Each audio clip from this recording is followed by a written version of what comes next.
Good, so if you can, come into the kneeling, okay? Now if you can kneel so that you're sitting over the heels. Okay, now if you can't kneel for any reason, just sit cross-legged or a way that you can kind of sit okay. So today we're going to do some yoga for eyes. Okay, so this means that we don't move our head, so we're not looking up, we're not doing anything like that, we're keeping our head forwards. But our eyes are going to do the work.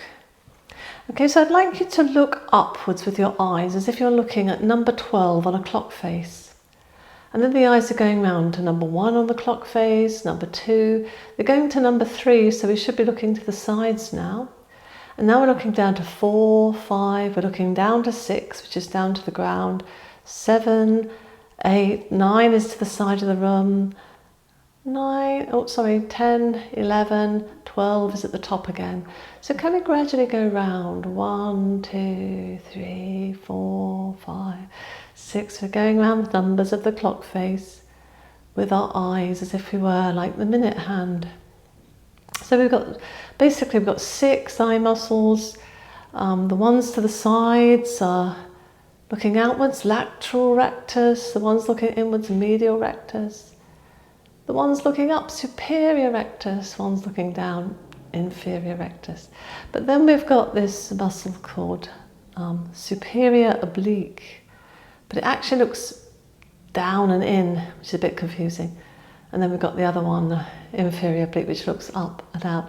But don't worry about those, because we're going to do a little exercise to use those muscles specifically as well. But now we're just really working our eyes, going in the opposite direction. So can we go anti-clockwise? So 10, 9, 8, 7, that sort of direction. And this is really good if you've been doing a lot of screen work, a lot of close work, a lot of reading. Our eyes are just tired to really get all the different muscles working.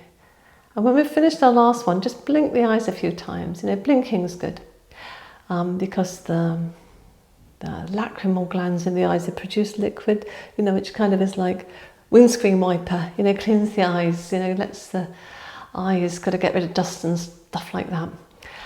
So can we do this thing called accommodation? So we're going to put our thumb out at shoulder length, and we're going to focus on our thumb with both eyes. So our eyes can do this process called accommodation, where the lens adjusts, whether it's looking for things near or far. So can we bring our thumb into the tip of our nose? We should still be able to see our thumb okay. And then we're going to take it out to arm's length again. Good.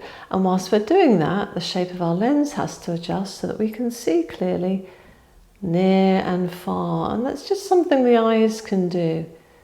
But sometimes when we're constantly looking at close stuff like screens and, reading stuff or close work that we do, eyes can get very tired. So these kind of things tend to work all the different muscles so the eyes can stay more balanced.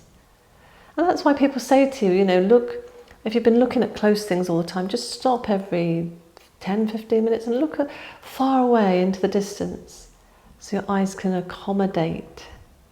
And this is what it means, really. It means sort of lens adjustment, basically, I think.